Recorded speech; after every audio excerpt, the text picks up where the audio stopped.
இறை வார்த்தையில் இணைவோம், நம் ஆன்மீகத்தை பலப்படுத்துவோம். கிறிஸ்துவில் பிரியமான அன்புமிக்க சகோதர சகோதரிகளே, தவக்காலத்தின் திருப்பயணத்தினுடைய 2வது வாரம் வியாழக்கிழமை. இன்று அன்னையாம் திரு அவை உங்களுக்கும் எனக்கும் கொடுக்கின்ற செய்தி என்ன? லூக்கா எழுதிய நற்செய்தி 16ஆம் அதிகாரம் இறைவார்த்தை 19 முதல் 31 முடிய நமக்கு கொடுக்கப்பட்டிருக்கின்றது. இந்த இறைவார்த்தை எதை பற்றி பேசுகிறது?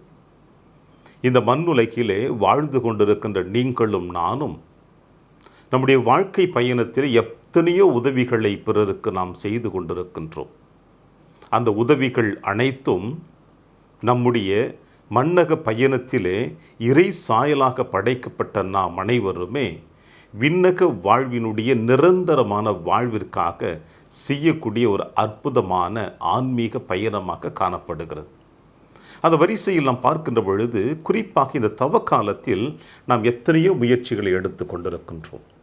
விபூதி புதனன்று உங்களுக்கும் எனக்கும் கொடுக்கப்பட்டிருக்கின்ற சிந்தனை ஜெபம் செய்வதிலும், தர்மம் செய்வதிலும், நோன்பு இருப்பதிலும் நாம் எப்படி இருக்க வேண்டும் என்பதை அழகாக நமக்கு படம் பிடித்து காட்டிவிட்டது.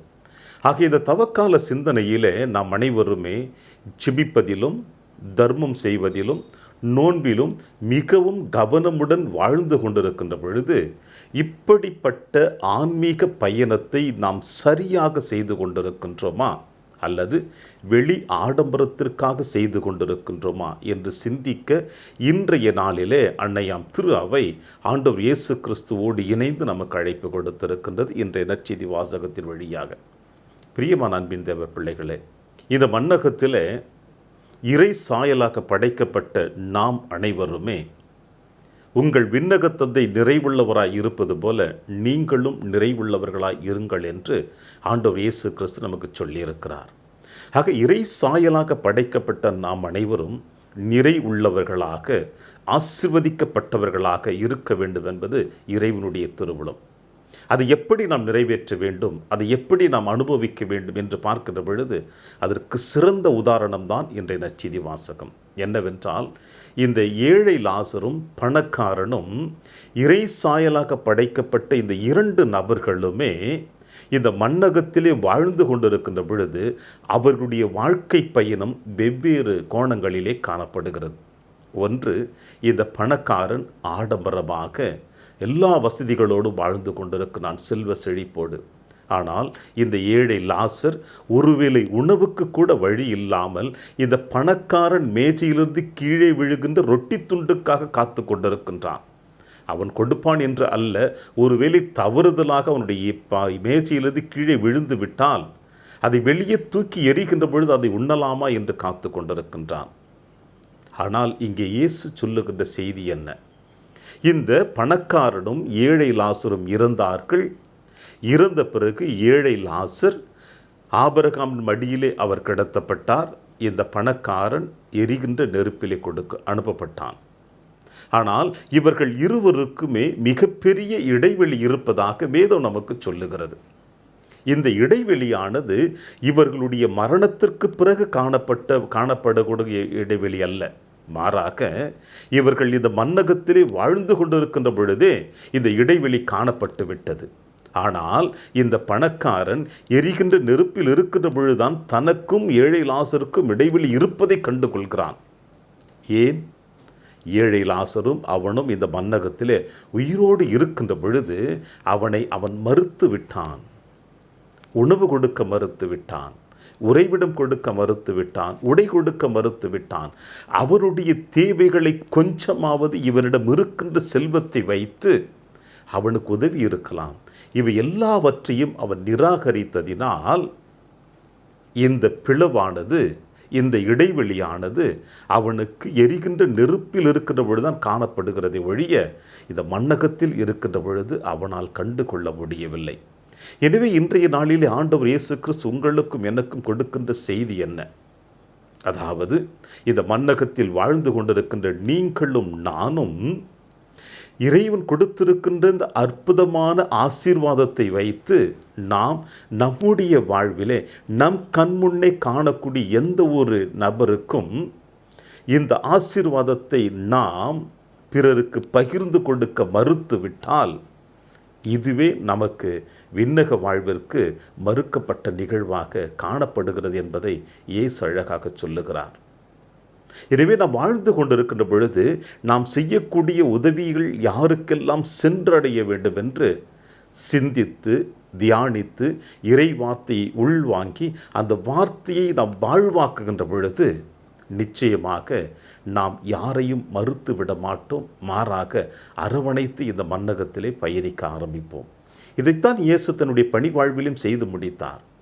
நாமும் இன்றைய நாளிலே அன்னையாம் திரு அவையோடு இணைந்து ஆண்டவர் இயேசு கிறிஸ்து கொடுக்கின்ற செய்தியை நாம் உள்வாங்கினால் இந்த மன்னகத்தில் இறைவன் கொடுத்திருக்கின்ற எல்லா ஆசீர்வாதத்தையும் பிறரோடு நாம் பகிர்ந்து கொடுத்து மறுக்காமல் வாழ்ந்து கொண்டிருப்போம் என்பதை நமக்கு அழகாக படம் பிடித்து காட்டுகின்றது. அந்த வரிசையில் பார்க்கின்ற பொழுது இன்றைய முதல் வாசகம் உங்களுக்கும் எனக்கும் கொடுக்கக்கூடிய செய்தி என்ன? எரேமியா புத்தகத்திலிருந்து எடுக்கப்பட்ட வாசகம் 17ஆம் அதிகாரம் இறைவார்த்தை 5 முதல் 10 முடிய. இந்த இறைவார்த்தை எதை பற்றி சொல்லுகிறது? இந்த மண்ணுலகிலே எந்த ஒரு மனிதன் மீதும் உலக சிற்றின்பங்கள் மீதும் ஆசை கொண்டு அதன் மீது நம்பிக்கை கொண்டு வாழ்ந்து கொண்டிருக்கின்றானோ அவன் அனைவருமே சபிக்கப்பட்டவர்களாக காணப்படுகிறார்கள். அதாவது இந்த மண்ணுலகிலே வாழ்ந்து கொண்டிருக்கின்ற நீங்களும் நானும் வாழ்ந்து கொண்டிருக்கின்ற மனிதர்கள் மீதும் உலகத்தினுடைய சிற்றின்பங்களின் மீதும் நாம் நம்பிக்கை கொண்டு அதிலே அதிகமாக ஆர்வம் கொண்டு கவனம் செலுத்தி வாழ்ந்து கொண்டிருந்தால் நாம் சபிக்கப்பட்டவர்களாக, தரிசு நிலமாக, பாலை நிலமாக நம்முடைய வாழ்க்கை தொடர்ந்து கொண்டிருக்கின்றது என்று தந்தை கடவுள் கூறுகிறார்.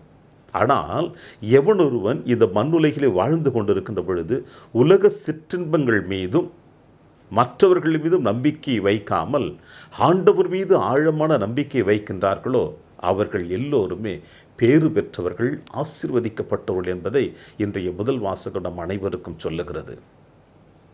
பணக்காரன் தான் சேர்த்து வைத்த செல்வங்களின் மீது அதீதமான கவனம் செலுத்தினான். அதன் மீது முழுவதுமாக ஆர்வத்தை ஈட்டினான். ஆனால் தன்னுடைய வாசல் அருகில் அமர்ந்து கொண்டிருக்கின்ற லாசரை அவன் கண்டு கொள்ளவில்லை. ஆனால் இந்த ஏழை லாசர் இந்த ஒருவேளை உணவாவது, மேஜையிலிருந்து கீழே விழக்கூடிய உணவாவது இவன் கொடுப்பது அல்ல, மாறாக இறைவன் எப்படியாவது எனக்கு கொடுப்பார் என்ற நம்பிக்கையோடு அவன் இருந்ததினால்தான் அவன் பேறு பெற்றவனாக இன்று விண்ணகத்தில் இருக்கிறான் என்பதை நம் அனைவருக்கும் தெல்ல தெளிவாக படம் பிடித்து காட்டுகிறது. எனவே கிறிஸ்துவில் பிரியமான அன்பின் தேவ பிள்ளைகளே, இன்றைய நாளிலே நீங்களும் நானும் நம்முடைய ஆன்மீக பயணத்தை தொடர்ந்து கொண்டிருக்கின்ற பொழுது இந்த பணக்காரனை போல நாம் வாழ்ந்து கொண்டிருக்கின்றோமா அல்லது ஏழை லாசரை போல வாழ்ந்து கொண்டிருக்கின்றோமா? என்னதான் இந்த மண்ணுலகிலே உங்களுக்கும் எனக்கும் கொடுக்கப்பட்டிருக்கின்ற செல்வங்கள் இறைவனுடைய ஆசீர்வாதமாக இருந்தாலும், நம்முடைய உழைப்பினால் கிடைக்கப்பட்டதாக இருந்தாலும், அதிகமாக சேர்த்து வைத்திருக்கின்ற ஒவ்வொரு செல்வங்களும் பிறருடையது என்பதை நம் முன்னோர்கள் வழியாக நாம் சொல்ல கேள்விப்பட்டிருக்கின்றோம். எனவே நீங்களும் நானும் வாழ்ந்து கொண்டிருக்கின்ற தவக்கால பயணத்தில் இறைவனுடைய ஆசீர்வாதத்தை அபரிமிதமாக பெற்று இந்த மண்ணகத்திலே விண்ணகத்தை நாம் அனுபவிக்க வேண்டும் என்றாலும், விண்ணக வாழ்வை நிரந்தரமாக பெற்றுக்கொள்ள வேண்டும் என்றாலும், இறைவன் கொடுத்திருக்கிற ஆசீர்வாதத்தை பிறரோடு பகிர்ந்து கொண்டு நிராகரிக்காமல் வாழ்ந்தோம் என்றால் நிச்சயமாக ஆண்டவர் உங்களையும் என்னையும் நிறைவாக ஆசீர்வதித்து வழிநடத்துவார் என்ற நம்பிக்கையோடு தொடருவோம். இந்த நாளிலே இறையாசீர் என்றும் உங்களோடு.